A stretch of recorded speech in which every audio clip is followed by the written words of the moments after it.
जय श्री कृष्णा। राधे राधे। आप सभी का मेरे चैनल पर स्वागत है।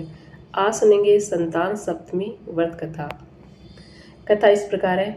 एक बार श्री कृष्ण भगवान ने महाराज युधिष्ठिर को बताया कि किसी समय मथुरा में लोमेश ऋषि आए थे।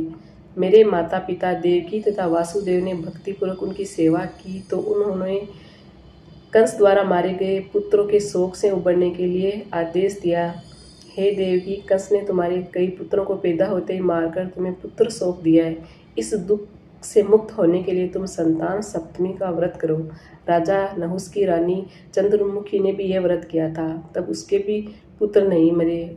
यह व्रत तुम्हें पुत्र शोक से मुक्त करेगा। देवकी ने पूछा, हे देव, मुझे व्रत का पूरा विधि विधान बताने की कृपा करें ताकि मैं विधि पूर्वक व्रत संपन्न करूं। लोमेश ऋषि ने उन्हें व्रत का पूजन विधि विधान बताकर व्रत कथा भी बताई। नहुस अयोध्यापुरी के प्रतापी राजा थे। उनकी पत्नी का नाम चंद्रमुखी था। उसके राज्य में ही विष्णुदत्त नामक एक ब्राह्मण रहता था। उसकी पत्नी का नाम रूपवती था। रानी चंद्रमुखी तथा रूपवती आपस में घनिष्ठ सहेलियां थी। एक दिन वे दोनों सरयू नदी में स्नान करने गई। वहां अन्य स्त्रियां भी स्नान कर रही थी। उन स्त्रियों ने वहीं पार्वती और शिवजी की प्रतिमा बनाकर विधि पूर्वक उसका पूजन किया। तब रानी चंद्रमुखी तथा रूपवती ने उन स्त्रियों से पूजन का नाम तथा विधि पूछी। उन स्त्रियों में से एक ने बताया, हमने पार्वती सहित शिवजी की पूजा की है। भगवान शिव का डोरा बांधकर हमने संकल्प किया है कि जब तक जीवित रहेंगी तब तक यह व्रत करती रहेंगी। यह मुक्ताभरण व्रत सुख तथा संतान देने वाला है। उस व्रत की बात सुनकर उन दोनों सखियों ने भी जीवन पर्यंत इस व्रत को करने का संकल्प करके शिवजी के नाम का डोरा बांध लिया, किंतु घर पहुंचने पर वे संकल्प भूल गई। इसके बाद मृत्यु के पश्चात रानी वानरी तथा ब्राह्मणी मुर्गी की योनि में पैदा हुई।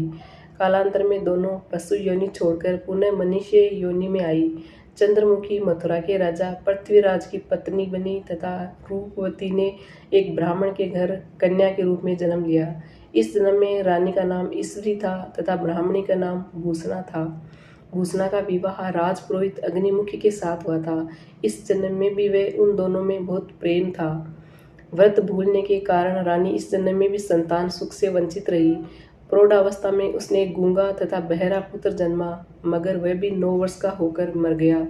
भूषणा ने यह व्रत याद रखा था, इसलिए उसके गर्भ से सुंदर तथा स्वस्थ 8 पुत्रों ने जन्म लिया। रानी ईश्वरी के पुत्र शोक की संवेदना के लिए एक दिन भूषणा उनसे मिलने आई। उसे देखते ही रानी के मन में ईर्ष्या पैदा हो गई। उसने भूषणा को विदा करके उसके पुत्रों को भोजन के लिए बुलाया और भोजन में विष मिला दिया, परंतु भूषणा के व्रत के प्रभाव से उनका बाल भी बांका नहीं हुआ। इससे रानी को और भी अधिक क्रोध आया। उसने अपने नौकरों को आज्ञा दी कि भूषणा के पुत्रों को पूजा के बहाने यमुना के किनारे ले जाकर गहरे जल में धकेल दिया जाए, किंतु भगवान शिव और माता पार्वती की कृपा से इस बार भी भूषणा के बालक व्रत के प्रभाव से बच गए। परिणामतः रानी ने जल्लादों को बुलाकर आज्ञा दी कि ब्राह्मण बालकों को वध स्थल पर ले जाकर मार डालो, किंतु जल्लादों द्वारा बेहद प्रयास करने पर भी बालक न मर सके। यह समाचार सुनकर रानी को बहुत आश्चर्य हुआ। उसने भूषणा को बुलाकर सारी बात बताई और फिर क्षमा याचना करके पूछा कि किस कारण से तुम्हारे बच्चे नहीं मर पाए। भूषणा बोली, क्या आपको पूर्व जन्म की एक भी बात याद नहीं है? रानी ने आश्चर्य से कहा, नहीं, मुझे तो कुछ भी याद नहीं है। तब उसने कहा, सुनो, पूर्व जन्म में तुम राजा नहुस की रानी थी और मैं तुम्हारी सखी।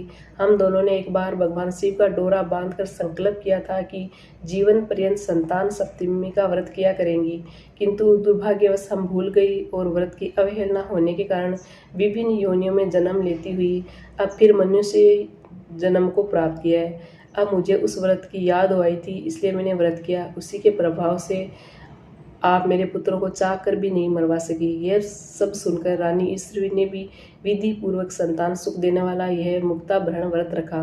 तब व्रत के प्रभाव से रानी पुनः गर्भवती हुई और एक सुंदर बालक को जन्म दिया। उसी समय से पुत्र प्राप्ति के लिए और संतान की रक्षा के लिए ये व्रत प्रचलित है। कथा आपको कैसी लगी? अच्छी लगी हो तो लाइक और शेयर करें और मेरे चैनल को सब्सक्राइब करना ना भूलें। धन्यवाद।